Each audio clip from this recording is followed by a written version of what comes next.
Salut tout le monde, c'est OneShooter, j'espère que tu vas bien. Aujourd'hui on se retrouve pour le moment qu'on attend tous, la vidéo présentation complète de la nouvelle saison de Rainbow Six nommée Haystack. Et cette saison va apporter des modifications qui vont bousculer votre façon de jouer, que vous le vouliez ou non. Comme tu peux le voir, la vidéo est chapitrée en 3 parties. La première sur les cartes remasterisées, la deuxième sur le nouvel agent Denari, qui est clairement plutôt pas mal, et troisièmement, les nouveautés et l'équilibrage qui arrivent avec la saison 3 de Rainbow Six. Faut savoir que les TTS arrivent à partir du lundi 18 août sur PC, et je serai en live sur ma chaîne Twitch à partir de 16h, tu as le lien en description. Et accessoirement, la nouvelle saison, elle, arrive le 2 septembre sur toutes les plateformes. Et un conseil, reste bien jusqu'au bout, puisqu'il y a de fortes chances que ton style de jeu soit changé. D'ailleurs, n'hésite pas à partager cette vidéo à tes mates, puisque plus tôt tu t'adaptes, plus vite tu continueras à rester fort. Et au vu du futur équilibrage du jeu, il serait peut-être temps de s'adapter très rapidement. On va donc commencer sans plus tarder par la première partie, les nouvelles cartes remasterisées. Bon visionnage. Les prochaines cartes remasterisées sont Consulat, Laboratoire de Nighthaven et Repère. Pour Consulat, pas de gros changements flagrants pour le rez-de-chaussée et le premier étage. La carte est bien lumineuse de partout, facilitant le gameplay, pas comme une chalet ou une clubhouse qui a cette atmosphère entre guillemets un peu pesante. Il n'y a que le sous-sol qui change visuellement, il est un peu plus clair et on a cette sensation de grandeur. Les objets dynamiques quant à eux sont tous bien positionnés. Ensuite, Laboratoire de Nighthaven. La carte paraît un peu plus sombre et un peu plus réaliste, avec cette atmosphère un peu plus pesante qu'on connaît à une club avec les nouvelles mises à jour avec Sigix. La map reste bien lumineuse, aucun souci sur la jouabilité des BP de ce côté-là pour ceux qui avaient peur. Les objets dynamiques, eux aussi, sont tous bien positionnés, surtout les extincteurs qui vont faire très plaisir aux roamers. Et la troisième carte est Repère, ma préférée des trois. Les BP sont très lumineux, ce qui permet une meilleure compréhension de la carte, mais tout en gardant l'ambiance du nouveau design des cartes avec des zones plus sombres, mais pas dérangeantes pour le gameplay. Enfin, surtout pour le rez-de-chaussée et le premier étage. Le sous-sol, lui, fait beaucoup plus sombre et beaucoup plus lugubre. Les matières sont bien plus travaillées, la verticalité sera donc plus simple à comprendre entre le sol en béton et le sol en bois. Parfait pour les gens qui avaient du mal sur la carte. Pour ceux qui avaient vraiment du mal sur Repère, je pense que ça sera beaucoup plus simple pour se déplacer et plus intuitif pour l'apprendre. La map, c'est comme des blocs qui sont mis entre eux. Je ne sais pas vraiment comment l'expliquer, mais une zone, on voit de quelle zone et de quel côté de la carte elle appartient. Que ce soit au niveau de la zone escalier vert, que ce soit au niveau du sous-sol, que ce soit au niveau du premier étage, vraiment tout semble intuitif et compréhensible de partout. Les extincteurs et les tuyaux de gaz sont eux aussi très bien positionnés. Pour les trois cartes d'ailleurs, les objets dynamiques sont bien positionnés. C'est comme si ils fitaient parfaitement avec les stratégies des cartes, comme si Ubisoft avait étudié tous les replays des strats de ML pour que ça colle pile à chaque BP.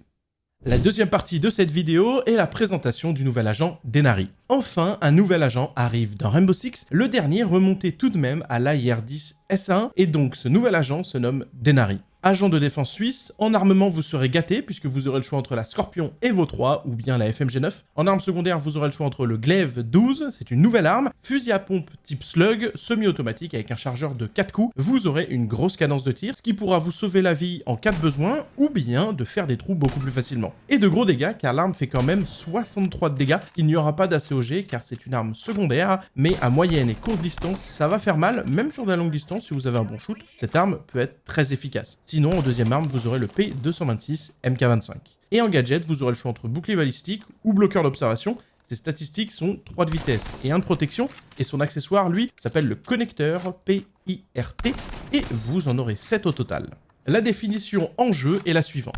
Dispositif lançable interconnectable qui forme un réseau de lasers permettant de sécuriser un territoire pour Denari. Donc, pour faire simple, chaque boule que vous lancez est un réceptacle pour un laser, et les 7 gadgets peuvent se connecter entre eux pour faire des lasers qui vont absolument dans tous les sens. Les lasers ont une portée maximale de 20 mètres, ce qui est énorme, et les conditions, c'est que rien ne doit bloquer la vision entre deux réceptacles pour que le laser se forme. Quand vous allez passer au travers d'un laser, ça fait le même effet qu'un portail d'Aruni. Vous allez perdre 20 points de vie, et surtout, vous allez être ralenti pendant 10 secondes. Vous ne pourrez pas courir, mais vous pourrez tirer et viser sans souci. En plus de ça, quand une personne passe au travers du gadget, il bip pendant 5 secondes, un peu comme une alarme de bijouterie, et se réactive automatiquement. D'ailleurs, c'est un super counter au bouclier, car le gadget ouvre totalement la garde une fois qu'un bouclier rentre en collision avec un laser. A savoir que les connecteurs PIRT se collent sur n'importe quelle surface pour laisser libre cours à notre imagination.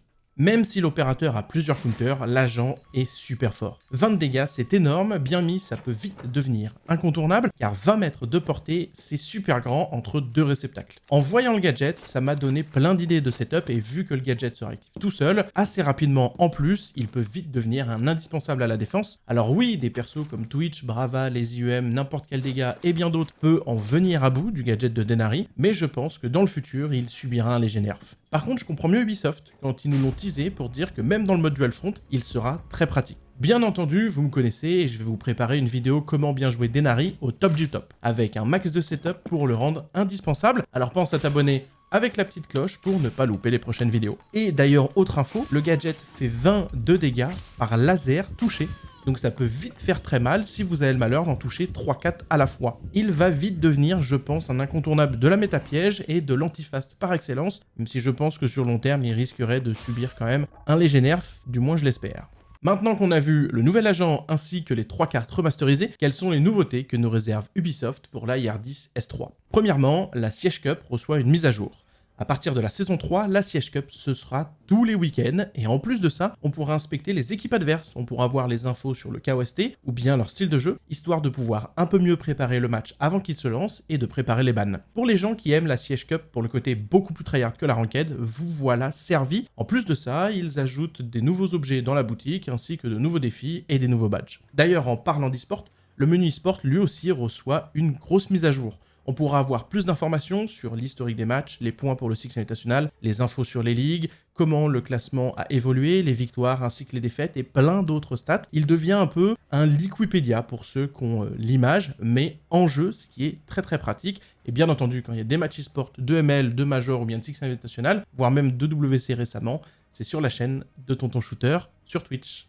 Deuxièmement, le mode Dual Front reçoit lui aussi une mise à jour, ça va bien avec Denari d'ailleurs. La mission de milieu de game change, ça ne sera plus une extraction d'otages, mais une zone bonus à capturer qui va s'appeler salle de sécurité KRS. Le but va être de capturer un PC qui, durant la capture, tous les murs et les trappes d'ailleurs vont se renforcer et enfermer les gens qui sont en train de le capturer. L'autre équipe devra trouver un moyen d'ouvrir les murs, donc de les breach, et de rentrer pour justement remplacer l'équipe qui est en train de le faire. Et forcément, qui dit mise à jour, dit OP qui change. 8 OP sortent du mode jouable et ils en ajoutent 7.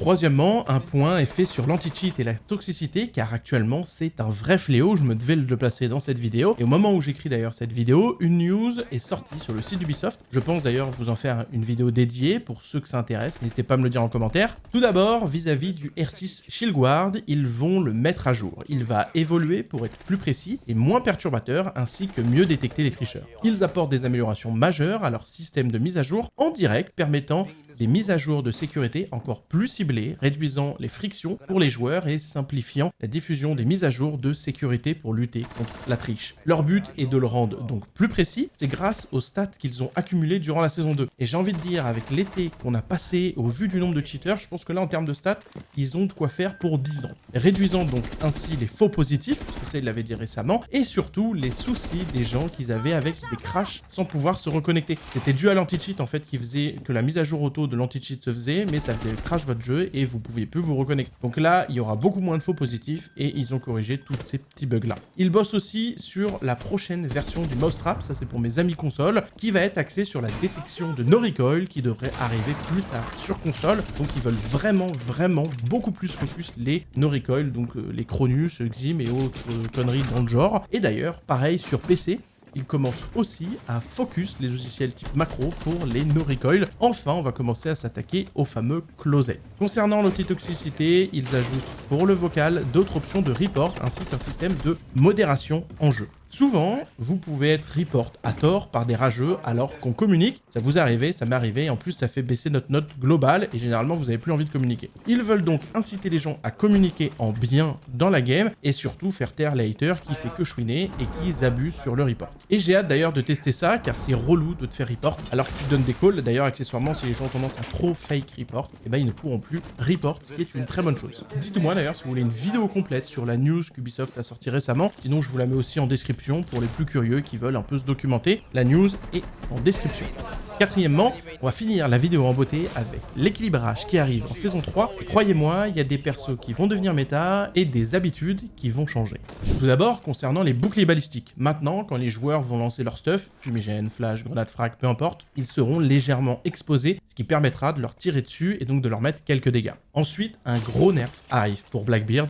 Enfin. Premièrement, ils réduisent le nombre de balles du fusil d'assaut MK17. Deuxièmement, Blackbeard ne pourra plus viser en rappel quand il passe au travers d'une fenêtre ouverte. Il pourra rentrer et viser une fois que ses pieds auront touché le sol. Troisièmement, Blackbeard ne pourra plus passer au travers des barricades en rappel en un seul coup. Tant qu'elles n'ont pas reçu un minimum de dégâts, vous ne pourrez pas passer au travers comme un opérateur classique. Quatrièmement, Blackbeard sera totalement exposé quand il va recharger son arme. Fini les rechargements en étant safe quand vous êtes face à votre adversaire. Ça va vraiment être pas mal pour le coup. Et cinquièmement, le bouclier HUL n'a plus que 3 charges de dash à la place de 5 dans le passé. Fini les spams de dash pour counter les coups de couteau.